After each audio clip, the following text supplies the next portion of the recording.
6 de la tarde, Agustina Costa, Cariñez Moncada con ustedes. Estamos en nuestras redes sociales a esta hora. Facebook Live. Facebook Live, así que pueden ver esta entrevista en nuestra página de Facebook, Actualidad Radio. Vamos a hablar a esta hora sobre Puerto Rico, amigos oyentes. Como ustedes saben, más de 25,000 personas han perdido sus viviendas tras el paso del huracán María. Y pues bueno, la pregunta de muchos es cómo todas estas familias se van a recuperar, cómo se va a levantar de nuevo la infraestructura en la isla, casas, escuelas, calles, el regreso a una vida normal, ¿no? Vamos a darle la bienvenida a un invitado muy especial. Tenemos aquí en los estudios a Ricardo Álvarez Díaz, el expresidente de la Asociación de Constructores de Puerto Rico. El arquitecto Ricardo Álvarez Díaz ha tenido la responsabilidad de verificar junto al gobierno de Puerto Rico el estado real de las viviendas, lo que ha quedado luego del paso del huracán María, para plantear soluciones a las personas que perdieron sus hogares. Además, él es asesor de infraestructura del gobierno de Puerto Rico y es el enlace entre la empresa privada, el gobierno y FEMA, manejando todo lo que lo que corresponde a la infraestructura crítica, como con temas como energía, agua y comunicaciones. Doctor Álvarez Díaz, bienvenido al programa. Gracias por visitarnos aquí en los estudios. Gracias, arquitecto. Arquitecto. Eso de doctor suena licenciado. Fino. No, Licenciado. bueno, soy arquitecto licenciado, pero arquitecto. Ricardo, pero un placer, gracias por la invitación. Gracias por estar aquí con nosotros. Cuando yo regresé de San Juan el día 1 de octubre, le explicaba a los oyentes que en todas las guerras que ha tenido Estados Unidos con países enemigos, nunca en un solo día ha podido paralizar por completo a una nación de costa a costa, de norte a sur, en los 4 puntos cardinales, como el huracán destruyó Puerto Rico. La red eléctrica al 100%. Todo el mundo se quedó sin comunicaciones, se paralizaron los aeropuertos, los puertos marítimos, prácticamente todo, el servicio de agua. Y ahora paulatinamente ha habido que empezar a echar cada cosa para adelante, ¿no? Esta semana salió un informe de que tal vez los daños superarían los $100,000 millones para un territorio verdaderamente pequeño. ¿Cuánto tiempo estima usted que va a tomar normalizar Puerto Rico? Para normalizar a Puerto Rico, el tema principal es energía. Y ese tema es complicado porque es cierto que hablamos del huracán María, pero se nos olvida que el huracán Irma pasó 2 semanas antes. Y dejó el 80% de la isla oscura. Correcto. Además de eso, la situación de la electricidad en Puerto Rico estaba fatal, para hablarte directo y claro. O sea, un mes antes de que pasara el huracán Irma ya habían apagado una de las plantas. Me va a perdonar que nos están llamando de Puerto Rico. No, eso es una llamada importante entonces. Pero específicamente el tema de energía es el tema que nos va a ayudar a nosotros tener una claridad cómo vamos a volver a una relativa normalidad. Yo te puedo decir que yo no tengo agua, yo no tengo luz. Y también, y cada día que pasa que no tienes agua, que no tienes luz, que no tienes comunicación, no es tanto el tema del daño físico potencial, es el tema emocionales. El ser humano se transforma. Sí. Aquí ha ocurrido a tan solo a menos de una semana con el huracán Andrew. Realmente aquí llegó un momento donde hay personas que tenían que salir armadas. O sea, la situación se tornó crítica. Estamos hablando de 1992, pero entendemos perfectamente que la situación se complica porque pasan los días, la gente se ve forzada, no todo el mundo tiene un filtro de agua. La gente se va forzada a tomar agua donde la encuentren. Vienen las enfermedades, viene la debilitación, que no se están alimentando apropiadamente. O sea, es un conjunto, y más el calor, más las lluvias. Hay personas que no tienen techo. O sea, la situación se va complicando día a día. Es una bola de nieve. Y se va complicando día a día. Sin embargo, ya tú vas viendo ciertas mejoras dentro de la debacle. Porque es que si miramos números ahora mismo, ¿dónde estamos? Al día de hoy, 80% del puertorriqueño todavía no tiene luz. El 40% de la isla todavía no tiene agua potable. El 40% de la isla todavía no tiene comunicación celular, de voz, porque no estamos hablando de la comunicación, obviamente, de data. ¿Sabes que en esos números tú los miras y son tan extraños y tan grandes que tiendes hasta a sentirte como que, bueno, eso suena como una película. Yo digo como ver la película Mad Max. Y te digo que la primera semana, cuando tú veías las filas de las personas para ir al supermercado, las filas para echar diésel, para echar gasolina, etcétera, de verdad, tú te sientes que estás en un sueño o una pesadilla. Sin embargo, las cosas han ido mejorando poquito a poquito. Si la primera semana una fila tradicional podría haber estado en 8 horas para poder tú echarte gasolina, ya eso en la mayoría de las áreas se ha disminuido y ya tú no lo ves. De 1.100 gasolineras que están abiertas, digo que existen en Puerto Rico, ya están abiertas casi el 100% de ellas. Ahora, fuera del área metropolitana también, que hay que hacer una distinción, porque el área metropolitana... ¿La zona montañosa? La zona montañosa está destruida, lacerada. Nosotros tuvimos la oportunidad, mi esposa y yo, con mis 3 niñas, y fuimos con la Cruz Roja a Utuado. Y parecía lo mismo, ver como una película, tú entrar al centro del pueblo y todo estar gris, lleno de escombros, la gente caminando, camiones militares, checkpoints, era una... Parecía una cosa de la Segunda Guerra Mundial. Correcto. Y por ejemplo, puentes caídos. Hay una comunidad que se le llevó comida, que había que darle la comida con un tendedero para que pueda llegar al otro lado del río. Con un carrito de supermercado. Correcto, y eso es a 1 hora de donde yo vivo. Eso es en una isla que es parte de los Estados Unidos, en el cual 3.4 millones de personas son ciudadanos americanos. Y ahí es que uno se cuestiona, uno dice, pero ¿qué es lo que está pasando? También te digo que las comunicaciones, al caerse de una manera radical, los primeros días la gente no sabía lo que estaba pasando en la isla. Tú no sabías lo que estaba pasando, ninguna. Tú no sabías lo que está pasando a 30 minutos de tu casa. Y por ende, es muy cierto que en los Estados Unidos no se tenía muy claro lo que pasó. Y esa ayuda ya empezó a llegar un poco lenta. Fíjense si es así, que yo llego a San Juan el 29 de septiembre. Como le conté fuera del aire, un amigo hizo cola la noche antes, 7 horas, 6 horas, 7 horas, para comprar nada más que $20 de gasolina, que estaba restringido, para poderme sacar del aeropuerto, porque tampoco en el aeropuerto se podía alquilar un automóvil, porque la central de rentacar estaba totalmente cerrada, no había electricidad, no habían computadoras, no había nada.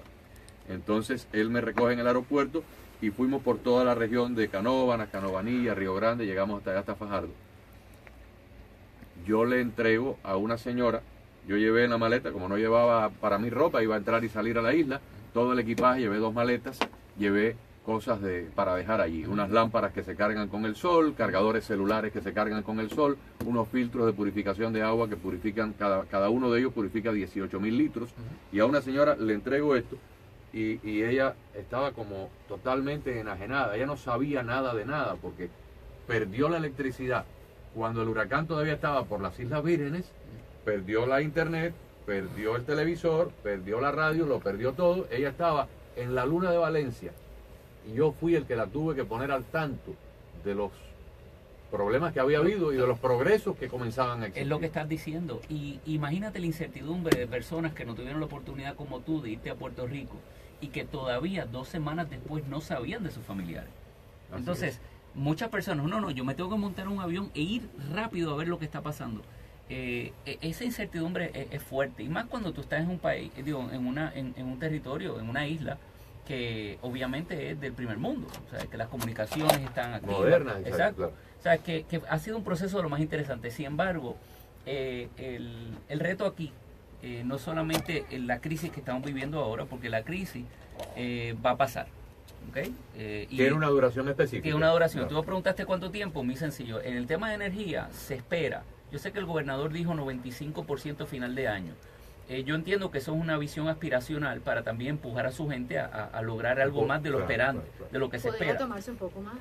Pero, lo más probable. Pero basado en la estrategia que nos han presentado, definitivamente el 75% es muy probable a final del año del 2017.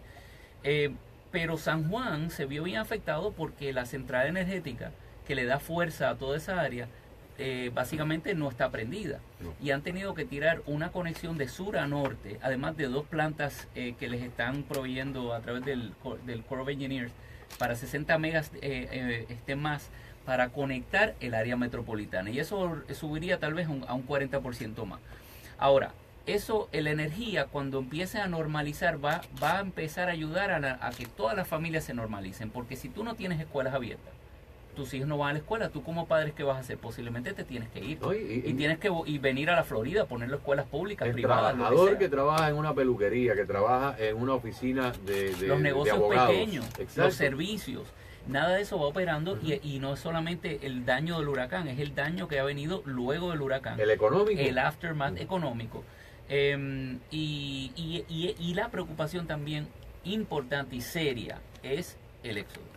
Mencionaste anteriormente la cantidad de personas que se han ido. Se estima que ya estamos hablando de cerca de 45,000 personas en 35 días. Y de esas personas, ¿cuántas de ellos Van decidirían realmente a regresar? Sobre ¿Cuántos van a todo echar personas- raíces? Sobre Por- todo personas que tienen familia, que tienen Correcto. hijos, que van a escribir, van a registrar En la escuela. en la escuela, escribir a sus niños en la escuela, comienzan a hacer su vida, comienzan a estabilizarse. ¿Cuántos realmente van a regresar para la reconstrucción de Puerto Rico? Yo no lo veo muy probable. Pero fíjate, de la misma manera te digo que el punto interesante del puertorriqueño es que el puertorriqueño sí es aspiracional y ha idealizado su isla, pero para que regrese tiene que haber un desarrollo económico Una condición. o sea. y una condición. Una atracción. Ahora, de que yo entiendo de que esta situación desagradable, y hay que ser cuidadoso y sensible porque al día de hoy ya se han registrado 52 muertes Ujú. y seguirán subiendo. Claro. Y cuando tú hablas de una catástrofe como esta, hay que ser sensible porque obviamente hay familias que han perdido personas. Pero de la misma manera, el Puerto Rico que conocíamos antes del huracán no es el Puerto Rico que va a existir ¿Pudiera luego del ser un huracán. mejor Puerto Rico? A eso es lo que iba. Yo estoy convencido que sin esta catástrofe tan seria, la cual nos ha llevado ya al fondo, porque ha sido una tormenta perfecta Sí, Sí, sí, a todos los niveles.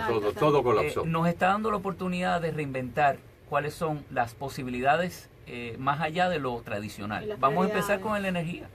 Aunque conecten la energía de manera mínima para poder operar en los próximos 5 o 6 meses, ya el tema serio es qué es lo que vamos a hacer de Para que esto sea innovación permanente. para que sea permanente, para que cuando vuelva a pasar una situación como esta, que va a volver a pasar, Ujú. porque eso no se puede tapar eso con una mano, cuando vuelva a pasar, que entonces estemos mejor preparados para ello. Déjeme hacerle una observación más que una pregunta. Todos sabemos, y lo hemos comentado hasta la saciedad, inclusive mucho antes del huracán, que la Autoridad Eléctrica de Puerto Rico tenía serios problemas de mantenimiento, de presupuesto, de un sindicato que la ha desangrado y que le ha quitado un montón de horas productibles o horas productivas a los empleados, sobre todo a los empleados técnicos, que tienen un montón de días pagados, que no tienen que trabajar, feriados y cosas. Eso no hay quien lo resista y pues solamente puede estar operando bajo una especie de subsidio. Si se tomara la isla y se dividiera en 4, en 6 cuadrantes y se privatizaran esos cuadrantes a compañías eléctricas exitosas de otros lugares y se eliminara la cantidad de gente que utiliza electricidad y no la paga y nadie se atreve a ir a desconectársela. Empezando por los municipios. Exactamente. Los municipios, como tú bien sabes, Ajá. estaban exonerados. del Exonerado, pago. exactamente. Ujú. Entonces, vamos a suponer, hablando hipotéticamente, de la Florida Power and Light, de aquí de la Florida, dice, bueno, a mí me interesa competir, y se lleva un pedazo, la parte de Ponce, o la parte de Mayagüez, o la parte de Fajardo, y otra compañía eléctrica, y se divide, y se crean estados de competencia, donde a estas compañías privadas no les conviene que cuando venga el próximo viento, se le caiga todo el tendido. Entonces van a tener los postes más seguros, las líneas más fortalecidas. Yo estoy de acuerdo contigo, pero te comento que fíjate que ¿Se está contemplando esa Sí, posibilidad? Sí, Ok. y fíjate, voy más allá, porque lo que tú estás recomendando hace perfecto sentido, pero para tú poder crear un ambiente en el cual compañías privadas estén cómodos para invertir, tú tienes que crear el ambiente adecuado para limitar la incertidumbre. Claro. Y para hacer eso, el primer paso es enfocar en un ente regulador que no existe, porque el ente regulador en Puerto Rico es interno, es de Puerto Rico, no es el federal. Y nosotros inclusive te puedo hablar que estamos abogando seriamente para que el FERC, que es el ente federal de regulación, pues a través de la Junta de Supervisión, puedan imponerse en Puerto Rico Para supervisar. para que con ese ente regulador y además de eso creando unas regulaciones transparentes, entonces cualquier inversionista que quiera ir a Puerto Rico a crear microgrids o cogeneración, que es lo que tú estás hablando, pues entonces puedan decir, fantástico, yo tengo al menos un marco claro de donde nosotros poder como empresa privada operar de una manera que minimice la incertidumbre. Hasta que eso no se haga, es muy difícil que tú le puedas pedir a inversionistas. Correcto, eso es uno. Número dos, el otro tema también es que hay que hablar de qué tipo cuál es la posición del gobierno en esto, porque la transmisión puede ser un ente generador del gobierno, pero la generación no debe serlo, Claro. porque en la competencia es que entonces viene la innovación. La innovación y el fortalecimiento de los sistemas para que cuando venga no un huracán de 180 millas, un huracán de 100 millas no tumbe toda la red. Correcto. Exacto. Oye, y digo esto medio jocoso, pero es el único monopolio que yo conozco que pierde dinero. Sí. Es misterioso. Sí, sí. Es un monopolio para que esté Además ganando de dinero. energía eléctrica, que en cualquier lugar del mundo la energía eléctrica necesitas. Exacto, es algo que la gente tiene que pagar para tenerla. Pero yo te digo que esta desgracia, lo que sí podemos aprender de ella es que podamos posicionarnos en un mejor lugar para innovar. Sí. Ahora, ¿qué hagamos con esta experiencia tan desagradable? Nos toca a nosotros. Y si yo, como he dicho anteriormente, si yo dentro de 40 años hablo con mis nietos, yo quiero poderles decir de la desgracia que vivimos y cómo esta desgracia nos ayudó a unirnos y enfocarnos a ser resilientes y cómo pudimos atender y nos convertimos en un case study de resilience cuando pasó esta situación, porque esta situación, como digo, va a seguir pasando. Y en el tema de vivienda que estamos hablando, es un tema interesante porque tú hablaste de 25.000 familias que han perdido sus casas. Los números preliminares que nosotros tenemos es sobre 250.000 unidades han sido seriamente afectadas. Puerto Rico, para darte unos datos interesantes, Es más del 10% de la... Correcto. 5.000 personas. Estás hablando de 250.000 familias. Correcto. Así que estás hablando de posiblemente casi un cuarto de la población se ha visto afectada. Parte del reto que tiene Puerto Rico es que aunque los códigos que existen son excelentes, porque son mucho más complejos que los de la Florida y California, porque tienes no solamente viento, también tienes terremoto. El issue aquí es no los códigos, es la implementación de los mismos y la falta de voluntad política en muchos de estos casos. Más del 55% de la construcción en Puerto Rico de vivienda es informal. Construyen sin permiso, sin licencia de arquitecto. Entonces, sin un estudio de suelo, sin nada de correcto, entonces te expones a que cuando pase esta situación, ellos se van a ver más afectados, al igual que los seguros no van a cubrir esas unidades y FEMA no va a ayudar económicamente a que tú reconstruyas en un lugar que no puedes reconstruir. Ahora, ¿qué haces con todas esas familias? Pues tú también tienes que ser sensible y no decir, mira, te radico y te fuiste. Hay que buscarle un mecanismo transitorio para que puedan irse alquilados a unidades que ya están existentes, que hay en el mercado. ¿Unidades que están en foreclosure? Unidades que están en foreclosure. Nosotros en la asociación hicimos un inventario para la Junta de Planificación y para el Secretario de Vivienda de unidades a través de la banca, unidades que están en foreclosure. En Puerto Rico hay 18.000 unidades de foreclosure. Pero lo interesante... De manera temporal. De manera temporera. Pero tú sabes lo interesante, esas 18.000 unidades encontramos que solamente alrededor de 4.500 cumplen con los códigos de después de 1999. Mira qué problema. Entonces es una oportunidad para renovar esas unidades Perfecto, dominio. y poder mudar a estas personas de manera temporera en vez de crear estos tent cities y estas barracas campamentos, que eso son que- una barbaridad porque erradicas una Parece familia. campo de refugiados. No, oye, y Exacto. entonces tienes que erradicar familias a través de otra comunidad. Pero que además yo creo que hasta la industria bancaria le pudiera representar esto un beneficio, porque la industria bancaria no está en el negocio de tener un almacén de casas vacías. Correcto. Tiene que mantenerla, tiene que cortar la grama, tiene que preocuparse de que no se la vandalicen. Si le está ocupando a alguien y paga un alquiler, La va a tener, cuidar. la va a tener. Y entonces hay unos programas que ya existen de FEMA, que es el Stanford Act 403, en el cual tú tienes oportunidades para recibir renta por espacio de 18 meses mínimo, en lo que pueden movilizarte a una unidad permanente, que sea digna, que esté construida en un lugar donde pueden minimizar esta situación cuando pase otra vez. Y esto es uno de los retos mayores que tenemos, porque recuérdense, por los últimos 11 años, después del año, desde el 2006, ha habido una recesión anual, de una pérdida de 1.5% anual. Entonces, llevamos hablando años de que no hay que construir más unidades. Entonces, no necesitamos más casas porque está todo construido, porque hay unidades reposeídas.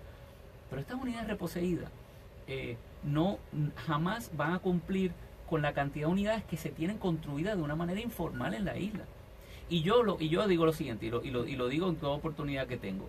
Si a mí me va a operar un médico, yo no voy a donde el médico y le digo, mira, no, yo me quiero ahorrar billete, prefiero que me opere el carnicero. Chico, el enfermero, porque es más económico. ¿Por qué nosotros no vemos a un ingeniero licenciado y un arquitecto que está construyendo con los códigos y siguiendo las reglas y las leyes de un país como un lugar el cual podrías potencialmente afectar tu vida y la de tu familia si no lo haces correctamente? Estamos conversando con el arquitecto Ricardo Álvarez Díaz. Tengo una pregunta. ¿Cómo van a trabajar ustedes para que los intereses políticos, ya sea de alcaldes o de gobernadores, no interfieran en el beneficio real de los puertorriqueños y la reconstrucción en pro del país, no de los intereses políticos? Pues fíjate, mientras más tiempo pase, vamos a ir del choque emocional y va a empezar a salir los intereses. Sí, señor. Así que nosotros tenemos una oportunidad clave, y ya que tenemos este acceso a FEMA y el gobierno, y tengo que decirlo, el gobierno ha hecho un esfuerzo grande de incluir la empresa privada y el tercer sector, ambos en estos procesos.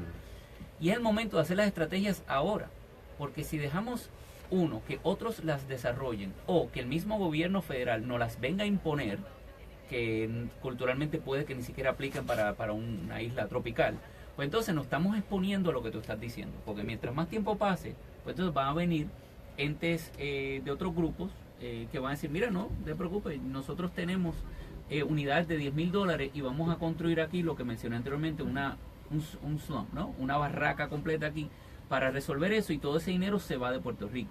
Uno de las cosas que estamos impulsando fuertemente en la empresa privada a todos los niveles es, si el apoyo que venga de FEMA tiene que venir amarrado a contratación local, porque si tú no contratas local, que son los que conocemos, que crea una fuente de trabajo también, si no se nos van a ir las personas, entonces inclusive van a tener que pagarle FEMA doble, vas a tener que pagarle business interruption, además de tener que traer gente de afuera a reconstruir un país, cuando nosotros estamos sumamente capacitados para poder hacerlo.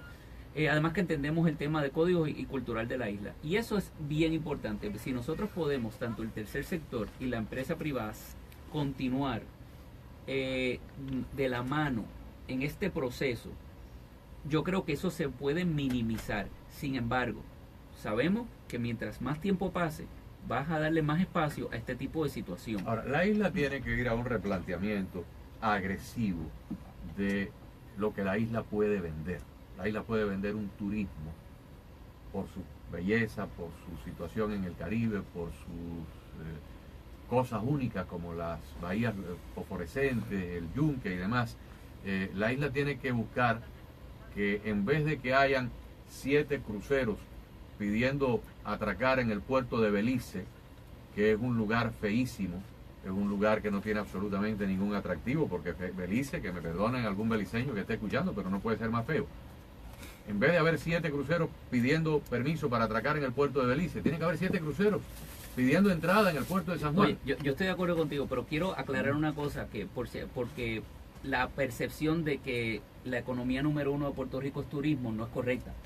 No, pero yo digo que tiene, por ejemplo, tiene que abrirse para que más compañías farmacéuticas vayan para allá. Eso, y me alegro que lo digas. Compañías de ingeniería. Porque quiero aprovechar la oportunidad, ya que me ha dado la oportunidad de estar aquí con ustedes. El 52% del GDP de Puerto Rico es manufactura. Claro. 7% solamente es turismo.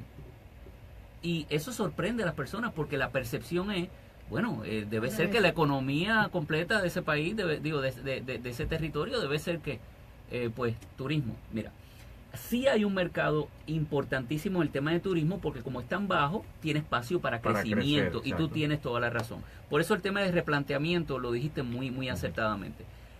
Pero también la manufactura, porque ¿qué tipo de manufactura queremos nosotros seguir impulsando? Porque si es solamente farma y no es biofarma, nos vamos a encontrar que cada día hay menos farma y hay más biofarma. Estoy de acuerdo. Hace falta más tecnología. El tema de servicios, bien importante también para la economía. El tema de la construcción. El tema también de salud, turismo médico.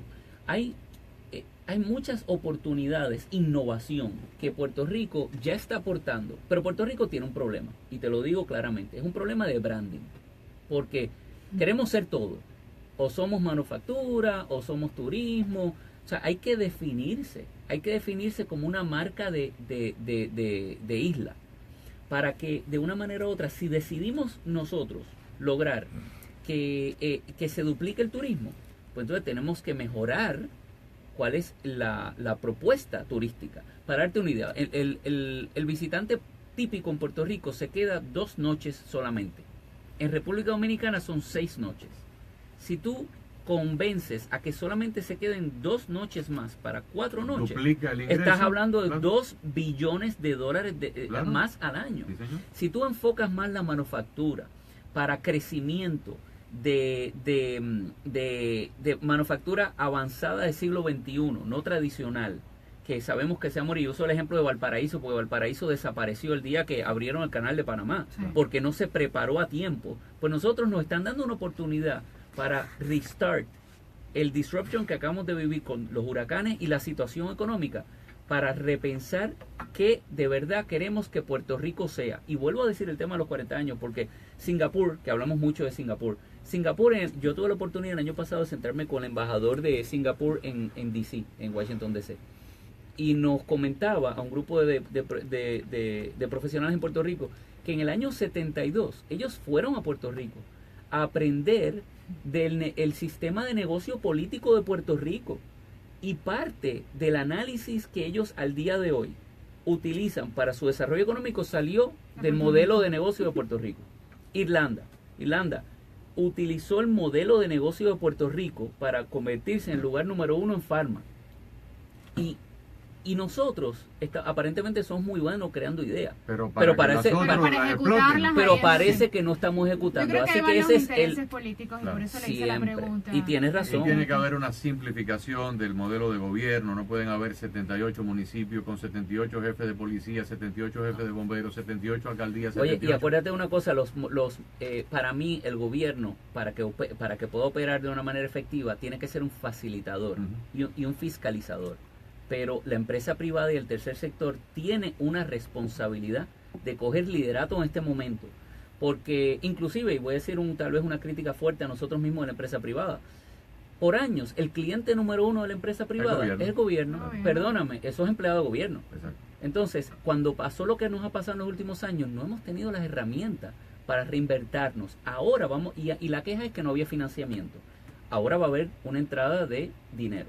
Ahora va a haber financiamiento, ahora va a haber oportunidades. Ayer mismo firmaron los 4.5 billones de dólares de préstamo para la isla. Tenemos oportunidades ahora. ¿Qué hacemos con ellas? No puedes... Ahí está el reto. Ahí es que está el reto. Es importante autoevaluarse. Claro. Pues claro. Bueno, arquitecto, Muchísimas muchísimas gracias. gracias por No, visitarnos. gracias por la Ha sido invitación. un gusto Cómo no. tenerlo acá. El arquitecto Ricardo Álvarez Díaz, presidente de la Asociación de Constructores de Puerto Rico. Tenemos que identificar, ya regresamos con más de Cada Tarde. Agustina Costa y Karina Moncada con ustedes.